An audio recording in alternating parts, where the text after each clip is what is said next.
In a small town in Virginia, the sudden disappearance of a teenage girl left everyone asking themselves, what happened to Skylar Neese? For months, no one could figure out what had happened. Rumors spread like wildfire, theories multiplied, and her parents clung to hope. Family, friends, and neighbors searched everywhere. Flyers went up, social media lit up, and all around the town, rumors began to spread. Some say she ran away. Others feared far more worse. But what no one, not even her parents, could have imagined that the people responsible for her disappearance were much closer than what they thought. This is the heartbreaking and shocking case of Skylar Neese and her so-called best friend, Shayla Eddy and Rachel Shove. So welcome to another Beauty and Crime Sunday with me, in which I talk about different true crime cases while I do my skincare. I do more skincare because skincare is supposed to be calming while I talk about terrible crime, so it's a way of relaxing and getting ready with me, let's say. So before we dive in, if you like stuff like this, real true crimes that leave you speechless, make sure to subscribe. So now, let's actually start with the story. Skylar Neese was born to Mary and Dave Neese, a very close-knit family living in Star City. Honestly, the names in this case today. It's a small community in Virginia where everyone knew each other. Skylar was well-liked, full of life, and had a very bright future ahead for herself. She was one of the best students in her grade and had very big dreams. She wanted to become a criminal defense lawyer. Despite her academic success, she was also very humble and hardworking, holding down also a part-time job at a Wendy's, a local fast food chain. To everyone who actually knew Skylar, she was very smart, cheerful, witty, and kind. She was the kind of girl that made an impression on you. However, Skylar's closest friends were Shayla Eddy. The two had known each other since they were 8 years old, and they were inseparable growing up. Shayla had a more chaotic home life. Her parents were separated, and she lived with her mom and stepfather. But later in high school, the duo became actually a trio, because that's when they met Rachel. Rachel had a very strict Catholic upbringing and was involved in school plays, thanks to her passion for singing and dancing. Her parents were also divorced, and though she came from a more conservative background, she quickly became of Skylar and Shayla's world. Despite their very different family situations, the three bonded very tightly. Over time, they began distancing themselves from their other friends, become a group of their own, so a group of three. To outsiders, they were just three teenage girls navigating high school together. But behind closed doors, something much more darker was happening. It was July 5th, 2012. And everything seemed normal. Skylar had just returned home from her shift at a Wendy's. Her parents, Mary and Dave, were not home. They were both still at work when she arrived, but they all reunited later for dinner. After eating together, Skylar went to her bedroom for the night. But what no one knew was that she wasn't going to stay in her bedroom for long. Surveillance footage from the family apartment complex would later reveal chilling evidence. At 12:20 a.m., Skylar Neese quietly slid open her bedroom window, stepped outside, crossed the street, and climbed into a sedan that was waiting for her. The footage would be the last time anyone ever saw her alive. So the next morning, her father, David Neese, went up to check on Skylar, but her bed was empty. The window was still open and something was off. Skylar hadn't taken her phone charger or anything else that she would actually need for a longer trip. Alarmed, he told Mary, and the two called the police to report her missing. But because the CCTV showed her leaving the house on her own free will, authorities initially classified it as a runaway instead of a disappearance. Which, are you surprised? Because I'm not. In every single case, the police are always like, no, she probably left in her own will. And they end up later in the investigation. And you know that in a disappearance, the first 24 hours are the most important. But however, that decision delayed the whole investigation and obviously had very serious consequences. As a result, later, the Amber Alert, a nationwide emergency used to quickly mobilize communities in child abduction cases, was not activated. Desperate, Skylar's parents decided to start handing out flyers with her photo in it, asking anyone if they have actually seen her. Meanwhile, her two best friends, Shayla and Rachel, appeared to just be concerned. Shayla told the Neese family that the three of them had hung out that night. She claimed that they had gone out to smoke some green stuff and driven around a bit. According to her, they had just dropped her off before midnight, a few blocks from her house, far enough so Skylar's parents wouldn't see the car and know that she had snuck out. They had done this a couple times, so it wasn't abnormal. So Rachel and Shayla were helping distributing these flyers. They showed up, offered support, and even joined the search around the town, as did many of Skylar's classmates. But the story they told, it would soon start to crack. As the hours turned into days, and the 48 hours had already passed, police finally began to dig deeper. The initial assumption, okay, yeah, Skylar ran away. But that to the police, it no longer made any sense. Skylar wasn't really a troubled teen, as I said before. She was responsible, level-headed, and had given no warning signs of ever wanting to run away. And then there was the evidence. She didn't take clothes. She didn't take money. She didn't take her phone charger. A clear sign that she was intending to come back home that night. The more investigators learned, the more they began to suspect. This wasn't a runaway. This was something far more sinister. As the days passed and there was no signs of Skylar anywhere, the police decided to dig even deeper. And this time they went straight to the data. They started checking Skylar's phone activity and also bank account. And what did they find? Nothing. No text, no calls, no purchases anywhere. So if she ran away, that's very weird. Naturally, the next step would be to talk to the two last people that had seen her that night, right? Shayla and Rachel. But the girls very calmly, repeated the same story. They had picked Skylar up, they had driven around, smoked a little bit, and dropped her off near her house. End of story. But police were not convinced, and they weren't about to stop there. Investigators started digging into Skylar's social circle, friends, classmates, anyone who had spent time with the girls. They also looked through social media, where, let's be honest, teens usually say more than they actually realize. And what they had uncovered was a very different picture from what they said. Turns out the inseparable trio of Shayla, Rachel, and Skylar, yeah, they weren't so tight no more. According to several friends, they weren't so close anymore.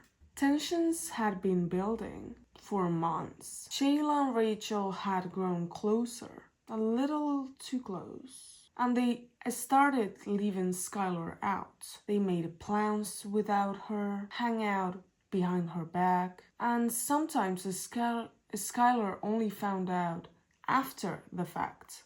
Skylar, who once called them their best friends, began to feel like the third wheel, or worse, like she was being pushed around completely. And in the age of social media, where passive-aggressive tweets speak louder than words, Skylar was not silent. On July 4, just one day before Skylar disappeared, she tweeted, "Sick of being fucking home. Thanks, friends. Love hanging out with you too. Ouch." And a few days before that, she wrote, "Stress will be the death of me." And on July 5th, she kept going, the night she actually vanished, she tweeted, "Doing shit like that is why I will never trust you." This weren't just random teen angst. These were warning signs.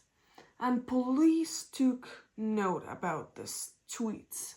So they brought Shayla and Rachel back to interrogate them. But once again, the same story. We picked her up, we smoked, we dropped her off. Nothing changed. And I feel like when the stories are completely the same, nothing changes, never, that's a bad sign also. But with nobody, no direct evidence, and two girls sticking tightly to their alibi, the case went cold for months. Meanwhile, Shayla and Rachel were playing their roles perfectly. On social media, they mourned. They posted about missing their best friend. They helped the family hang out flyers. They hugged Skylar's mom. They stood right next to her father while she begged for answers on the news. 1 month after her disappearance, Shayla posted on Facebook, "All I want is for my best friend to come home. I wish I knew something, anything, to give the police. I will do anything to have her back right now. I wish I knew something like everyone thinks I do. Come home, Skylar. These 5 weeks have been too long. I miss you and I love you." Skylar's dad, Dave, even commented on the post with heartbreaking support. "Hang in there, baby. Don't let this get you down. Love you." But the truth, it was sitting right there, in plain sight, and the town was starting to sense it. By the summer 2012, suspicion was already growing. People whispered that maybe Shayla and Rachel had something to do with it. Maybe they were afraid to speak, they were hiding something, or maybe they were actually involved. One theory that circulated around town, that Shayla and Rachel were in a secret relationship and Skylar knew. Maybe they were afraid that she would actually expose their secrets. Maybe that there was motive for her to tell the secret. Now let's be clear, this was all rumors at that time, nothing confirmed. But it did add fuel to an already burning fire. Then in late 2012, with no solid leads and no progress, the FBI officially took over the investigation. Their first move, they triangled the cell phone locations of all the free girls at that night. And then they got their hands on surveillance footage from a gas station in a nearby town. Footage that showed something very interesting. Shayla's car, the same car Skylar went into that night. That confirms that they were together that night. So they were actually getting closer. But you might think, okay, Lucia, yeah, she got into the car, but they already confirmed that. Hold a minute. Remember the gas station I talked about? Well, it turned out to be in a small town called Blacksville, around 23 minutes away from Star City, which is where they lived, and where the whole story starts to fall apart. Because Rachel and Shayla told the police that the girls stayed local that night, that they never moved away from Star City, just driving around the town, smoking, laughing, the usual rebellious teen stuff. But if that was true, what was Shayla's car doing in Blackspill? And not just any night. The night that Skylar disappeared, it wasn't just the cameras in the guy's station that threw a branch in their perfect little story. When the FBI checked the phone records of all three girls, the GPS data confirmed it. All three phones, Skylar, Shayla's, and Rachel's, pinged in the exact same areas where the gas station was located, right around the time that Skylar went missing. So the evidence was stacking up. The timeline did not exactly fit.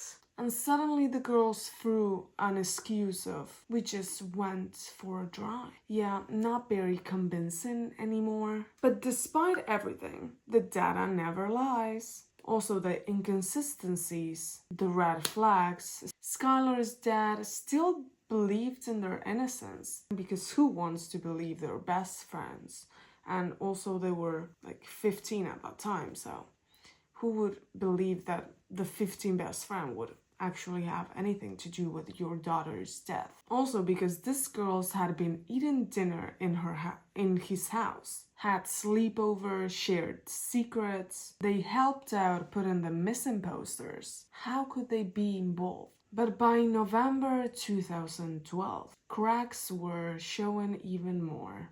In another police interview, Rachel started to fold. She admitted that they in fact left Star City that night, but says she was too scared to mention that earlier. A day later, Shayla also updated her story. Now, both girls were admitting, okay, yes, we left town, but we still dropped Skylar off, we swear. But now the town was buzzing because they lied a couple times before, so their stories not being very consistent. People were whispering, theorizing different stories. Gossip was flying faster than ever. Even Skylar's own mother, Mary, who had stayed quiet mostly until then, started to lose patience. On December 16, 2012, almost 6 months after Skylar's disappearance, Mary posted a long and very emotional message on Facebook. It wasn't just a plea for help anymore. It was a call out, a gut-wrenching public confrontation. She broke, and I'm summarizing the most powerful part here because the Facebook post was very, very long. Through this investigation, it becomes clear that Skylar's so-called best friends are not telling the truth. They have lied to police repeatedly. Even after being offered immunity, they continue to hide information. One failed a polygraph, the other skipped her appointment entirely. These girls think they are untouchable. Mary did not stop there. She had Shayla, Skylar's childhood best friend, used to come over and cry with them, pretending to care. Meanwhile, Rachel barely made contact with the family at all. Mary ended the post with a very chilling truth. We love those girls like they were our own daughters. This is the ultimate betrayal. If what happened was truly an accident, they have had every chance to come forward, but now it just feels like a cruel, twisted game, and it's time for them to stop playing.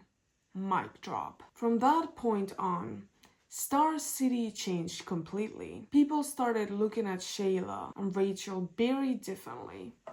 The whispers got even louder. The once sympathetic girls were now the prime suspects in everyone's eyes. And Mary wasn't the only one putting on pressure.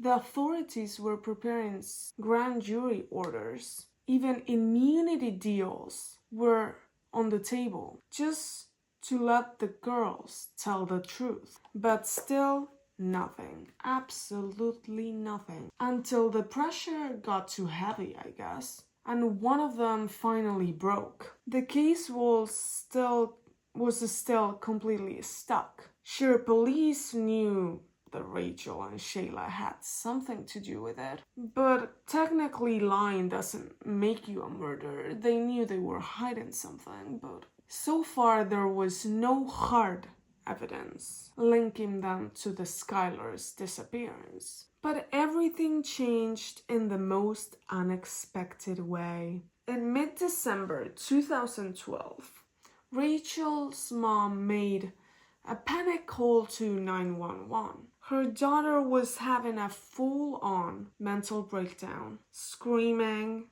crying, acting very violent. She was completely out of control. And on December 20, Rachel was admitted to a psychiatric hospital, cut off from the world. And in that silence, something cracked. Because in that hospital, what police wanted was obviously not to have contact with Shayla. So they would make everything possible for Shayla not to talk to Rachel, because the police already kind of thought that, okay, I think Shayla is the mastermind behind all of this. So just a couple weeks later, on January 3rd, 2013, Rachel was released from the hospital. And right after that, the police brought her for another interrogation. And this time she dropped the bomb. She said, yes, we stabbed her. The detective froze. Was she being serious? Why would you do that? Why would you kill your best friend? And Rachel almost very coldly responded, we just didn't like her anymore. We didn't want to be friends with her. And I'm sorry. Like, that is an excuse? You couldn't just tell her, okay, like mature people, I don't think our friendship is gonna work anymore. I think we should separate parts. No, you have to kill her. So the police started asking her more questions, and Rachel spilled everything. Skylar did sneak out to meet them that night. She did get into Shayla's car, the same one caught on the CCTV footage. They drove out into the woods to a place where the three of them often went and smoked. So for Skylar, this was kind of like every other day chill hangout. But this time, it was a trap. Rachel and Shayla had brought knives, cleaning supplies, paper towels, and ropes. Even a shovel Rachel had stolen from her house. They planned this, every single detail. Once they were in the woods, they lit up. Skylar's lighter did not work, so Rachel told her to grab another one from the car. Skylar turned around. Rachel counted to 3 and then they attacked. Skylar fought like hell. She tried to run, to fight back, even managed to grab Rachel's knife and slice her ankle, but it wasn't enough. Rachel fell back, but Shayla kept going. 50 stab wounds. 50. I think Shayla has some anger issues. Skylar's last words were, why? Over and over again. Why? They never answered her. They did try to bury the body, but the ground was too rocky, so they covered it instead with branches, trash, like she was nothing. Then they drove home, changed clothes, stuffed their bloody clothes into a trash bag and tossed it into Shayla's trunk. And just like that, they went back to their normal lives. Now even Rachel had already confessed. The police didn't arrest her right away. They had a plan. Because she did claim that Shayla was the real mastermind behind it all. So investigators played it smart. They did wire Rachel's house with hidden microphones, asked her to invite Shayla over and casually hang out, hoping she would say something incriminating. And they seized Shayla's car to search the trunk. What did they find? Exactly what Rachel told them.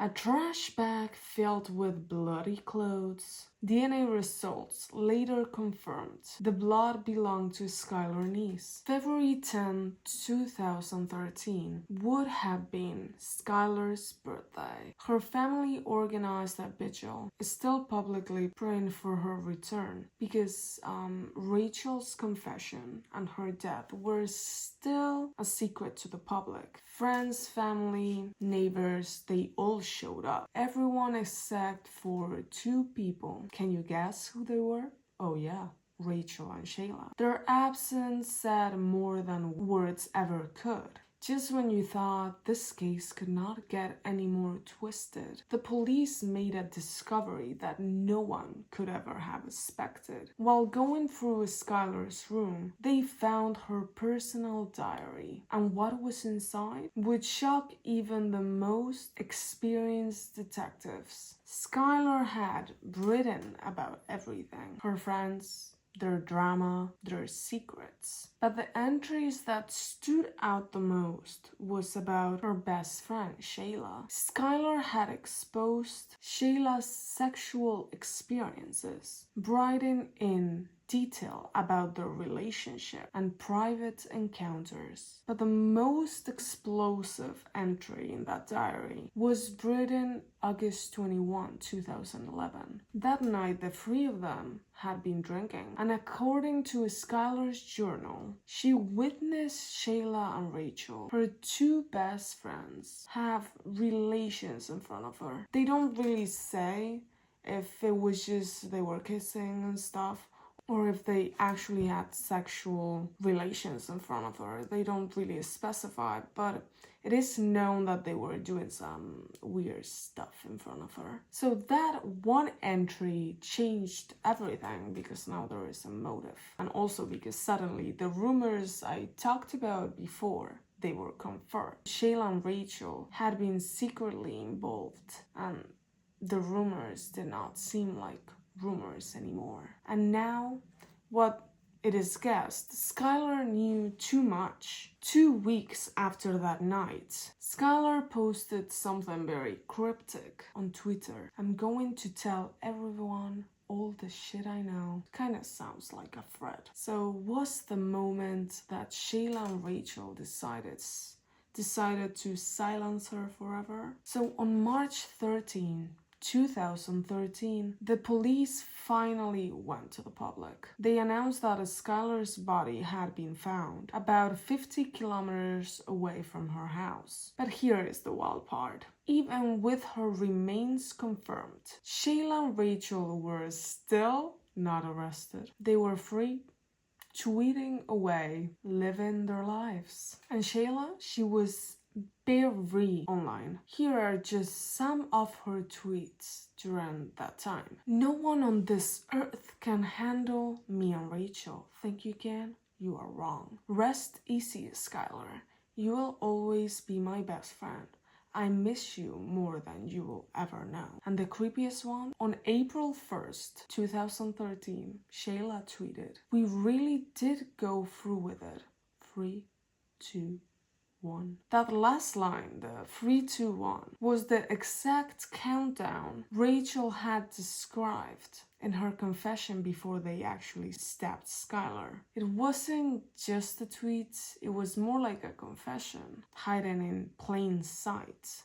A lot of people would probably not guessed what she was talking about, but for the police it was very chilling. So finally, on May 1st, 2013, justice knocked on their door. Both Shayla and Rachel were arrested. The police had now everything they needed for their arrest: a full confession, physical evidence, social media activity, a lot of it, and even the actual motive for the death. Because yes, As I said, there was a motive. They killed Skylar to basically shut her up. They were terrified that she would actually expose their secret relationship. Rachel pled guilty almost immediately. She owned up to everything. On February 25, 2014, she was sentenced to 30 years with a chance of parole after 10. Shayla, on the other hand, she played innocent. She denied everything and forced the case to go to trial. She was facing first-degree murder, kidnapping, and conspiracy to commit murder. And get this, at one point, the death penalty was even on the table. Eventually, just days before the trial, Shayla changed her plea to guilty, hoping for a lighter sentence. She was sentenced to life in prison with a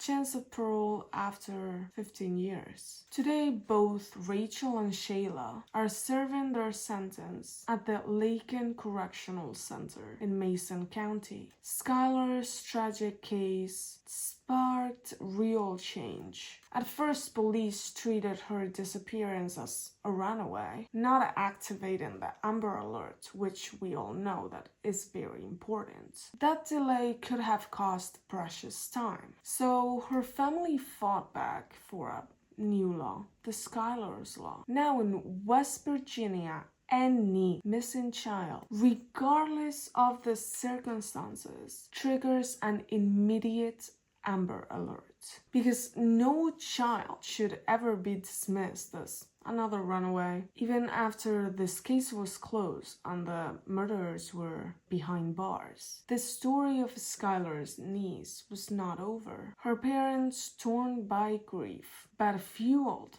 with love, transformed their spot where their daughter was killed into something meaningful. What was once a scene of unimaginable horror became a memorial where people could visit to remember Skylar for who she really was. Something terrible happened here, her parents said, but we want to take that horror and turn it into something good. A place where Skylar is remembered as the kind and beautiful girl she was, not the monster her killers made her out to be. Fast forward nearly 11 years. In 2023, Rachel, the girl who helped plan and carry the murder, became eligible for parole. Her original sentence was 30 years, but under West Virginia laws, she could request parole after 10 years. And just like that, Rachel was back in the headlines. Word spread quickly and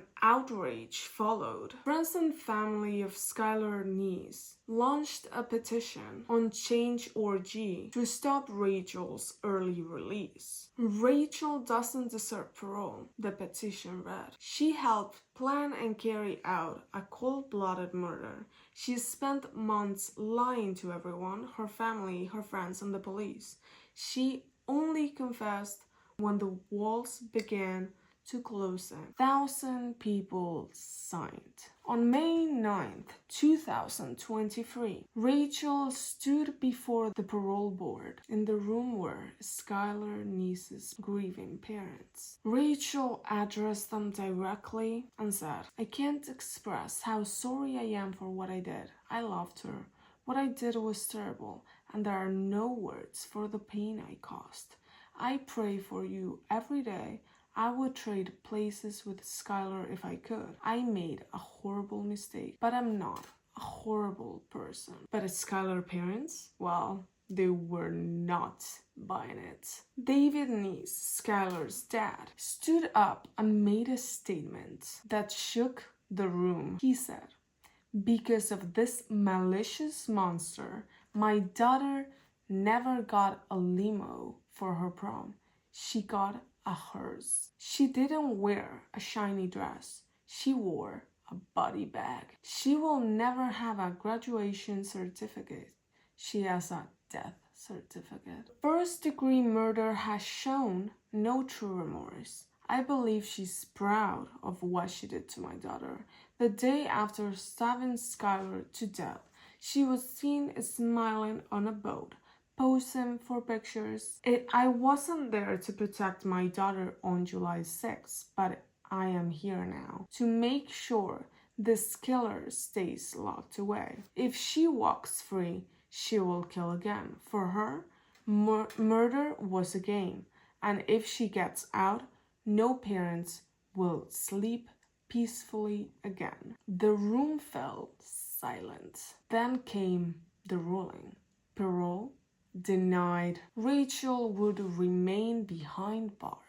But the fight was not over, because eventually Rachel will try again. And Shayla, her co-conspirator, will also become eligible for parole in the future. Skylar's families and friends had made a promise. They will show up, they will fight, and they will make sure justice never sleeps. Skylar Neese was betrayed by the two people she trusted the most. Her story is one of the most unthinkable tragedies, but also of love, resilience, and the power of a voice who refuses to be silent. And thanks to the Skylar's Law, her legacy now protects countless other children who go missing. Skylar's life was short, but her impact, it's eternal. Thank you for joining me in telling you the heartbreaking case of Skylar Neese. A story of friendship going fatally wrong, of secrets, betrayal, but also a story of